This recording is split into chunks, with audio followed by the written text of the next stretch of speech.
नाज़रीन, लाड़काणो नींगरी नवीला खावर जे दरिया में लोढ़ी क़त्ल करण वारे केस में ॼाणायल जवाबदार संदसि पीउ नवीद खावर के जेकबाबाद पुलिस अदालत में पेश करे छॾियो। रिपोर्टर मुख्तियार अली ॾेथो मूजिब 5 जुडिशियल मैजिस्ट्रेट जी अदालत के इंक्वायरी कंदड़ जेकबाबाद सिटी DSP अमानुल्लाह सदायो नामज़द जवाबदार नवीद खावर जी 6 ॾींहं वधीक रिमांड जी इस्तदा कई।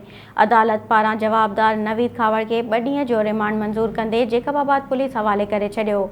याद रहे त 12 अप्रैल ते DIG क्राइम एंड इन्वेस्टिगेशन ऐं जोड़ियल बोर्ड जी सिफारिश ते नवीला खावर जे केस में नामज़द संदसि पीउ नवीद खावर जो केस जेकबाबाद जे DSP अमानुल्लाह सदायो जे हवाले करे वधीक इन्वेस्टिगेशन करे DIG मज़हर नवाज़ शेख हिदायत कई हुई त शफ़ाफ़ ऐं मेरिट जी बुनियाद ते जांच करे अहिड़ी रिपोर्ट लाॻापियल अदालत में पेश कई वञे।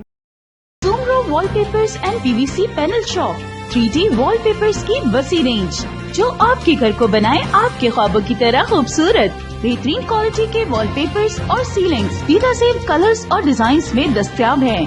हैदराबाद, लतीफाबाद, कासमाबाद, जामशोरो, मीरपुर खास के साथ सिंध के मुख्तलिफ शहरों में सर्विस मौजूद है।